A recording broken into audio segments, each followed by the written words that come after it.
আমি আব্দুল্লাহ। আমি আয়েশা। তোমরা আমাদের সাথে ইসলামের শিক্ষা গ্রহণ করো এবং ইসলাম ও আখিরাত সম্পর্কে জানো। রাইসা খুব মিষ্টি দেখতে একটি মেয়ে, তবে এ নিয়ে ছিল তার অনেক অহংকার। রাইসা সব সময় অন্যকে ছোট করে কথা বলতো। একদিন, মা রাইসা, কোথায় তুমি? হ্যাঁ আম্মু, বলো। আমি চুলের জন্য একটা নতুন হেয়ার ব্যান্ড কিনেছি আর এইটা দিয়ে নিউ হেয়ারস্টাইল করেছি। আমাকে একটু কাজে সাহায্য করো তো মা। সকাল থেকে একা একা কাজ করছি তো। আর আজ আমি রুকাইয়া ও আয়েশাদের পরিবারকে দাওয়াত করেছি, তাই অনেক রান্না ও কাজ। আমি কোনো কাজ করতে পারবো না মা।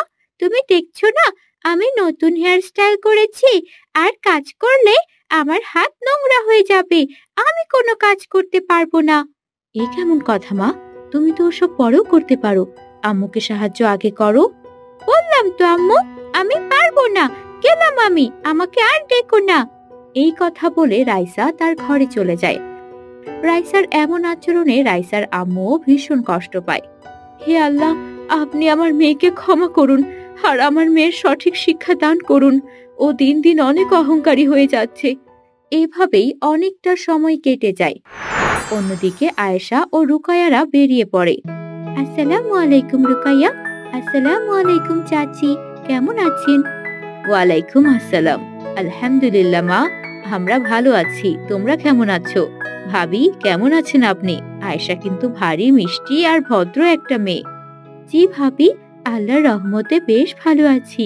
রুকায়া মাও ভীষণ ভালো মেয়ে। তাহলে চলুন এবার রওনা দেওয়া যাক। জি জি ভাবি, চলুন।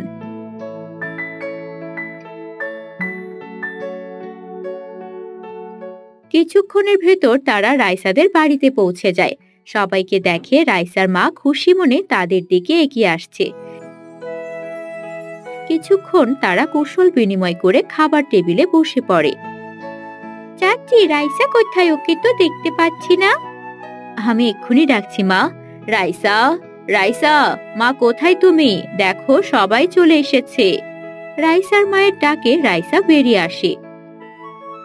আয়েশা, রুকাইয়া, দেখো আমি নতুন হেয়ার ব্যান্ড দিয়ে নতুন হেয়ার স্টাইল করেছি। কেমন হয়েছে? আমি জানি খুব সুন্দর লাগছে, তাই না? জি রাইসা, মাশাআল্লাহ, তোমাকে সত্যি ভীষণ সুন্দর লাগছে। জি রাইসা, তোমাকে সব সময় খুব সুন্দর লাগে, তবে তোমার সৌন্দর্য গোপন রাখাই শ্রেয়। আমার সৌন্দর্য আমি লুকিয়ে রাখবো কেন? হ্যাঁ, সবাই জানে আমি কত সুন্দরী। মা রাইসা, তুমি কেমন আছো? আমি ভালো আছি। আম্মু, আমার ক্ষুধা পেয়েছে, খেতে দাও তো আগে। রাইসা, তুমি এমন আচরণ করছো কেন? তাদের সবার সাথে আগে কুশল বিনিময় করো। তারা তোমার বড়, সালাম দাও। আহা ভাবি, ও ছোট মানুষ, এসব নিয়ে বকাঝকা করবেন না। আচ্ছা ঠিক আছে, এসব বাদ দিন। চলুন আমরা আগে খাওয়া দাওয়া করে নেই, এমনিতে অনেক দেরি হয়ে গেছে। এরপর সবাই মিলে খাওয়া দাওয়া করে নেয়। এভাবেই আরো কয়েকদিন কাটতে থাকে। একদিন রাইসা, রুকাইয়া ও আয়েশা বাহিরে খেলাধুলা করছিল। তখনই তাদের কাছে এক বৃদ্ধ মহিলা আসে। তোমরা আমাকে একটু সাহায্য করবে? আমার কাছে খাবার মতো কিচ্ছু নেই। তোমরা যদি আমাকে কিছু খেতে দিতে তাহলে অনেক উপকার হতো।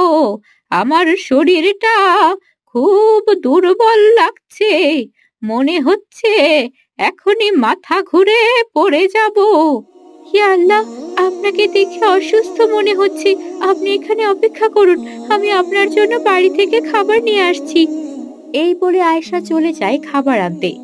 তখনই সেই বৃদ্ধ মহিলা মাথা ঘুরে পড়ে যাবার সময় রাইসার হাতটা ধরে। এই, আপনি কি করছেন? হ্যাঁ, নোংরা বুড়ি মহিলা কোথাকার! আপনার এই নোংরা হাত দিয়ে আমাকে ধরলেন কেন?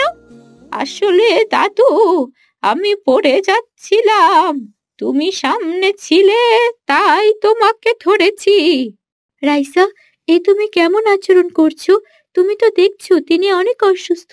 তার বিপদে তোমাকে পাশে পেয়েই তোমাকে ধরেছে। তোমার এভাবে বলা একদম উচিত হয়নি। দেখো রুকাইয়া, তোমার থেকে আমার শিখতে হবে না। উনি একটা ভিক্ষুক। ওনার শরীরের অবস্থা দেখেছো?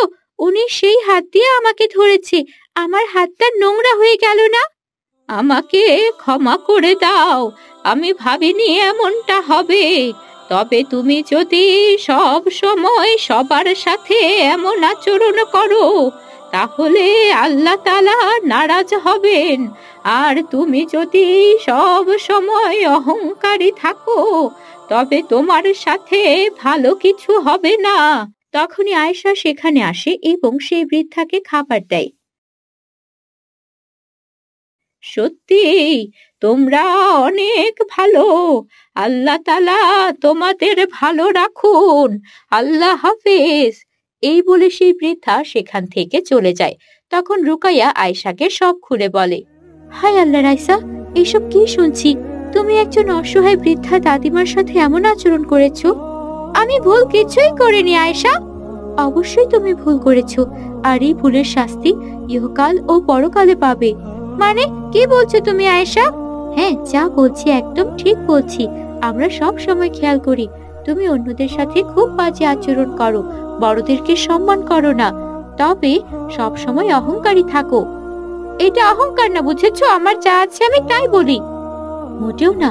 আল্লাহ চাইলে আজই সবকিছু নিয়ে নিতে পারেন, তাই কোনো কিছু নিয়ে অহংকার করা উচিত নয়।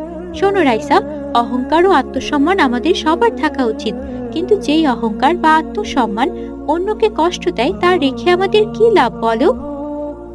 শুধু তাই নয় রাইসা, এসব কিছু যখন আমরা অন্যদের দেখিয়ে বেড়াবো, তখন আমাদের উপর অন্যর বদ নজর পড়ে। এতে আমাদের অনেক ক্ষতি হয়। এমনকি আল্লাহ তাআলাও আমাদের উপর নারাজ হন। এর জন্য তিনি আমাদের কঠিন শাস্তি দেবেন। বুঝেছো রাইসা? তোমার উচিত সবার সাথে সদয় হওয়া। আমি সত্যি অহংকারী। আমি বুঝতে পারিনি কখনো আমার আচরণ অন্যকে এতটা কষ্ট দেয়। আমি আর কখনো এমন করব না। আমি চেষ্টা করব সবার সাথে সদয় হওয়ার। আলহামদুলিল্লাহ, আমাদের এসব থেকে শিক্ষা নেওয়া অনেক জরুরি। তোমাদেরকে অনেক ধন্যবাদ। সত্যি তোমরা উত্তম চরিত্রের অধিকারী। চলো এবার আমরা বাড়ি ফিরে যাই, অনেক দেরি হয়ে গেছে। এরপর সবাই মিলে বাড়িতে চলে যায়। আর এরপর থেকে রাইসা কখনোই কারো সাথে খারাপ আচরণ করেনি।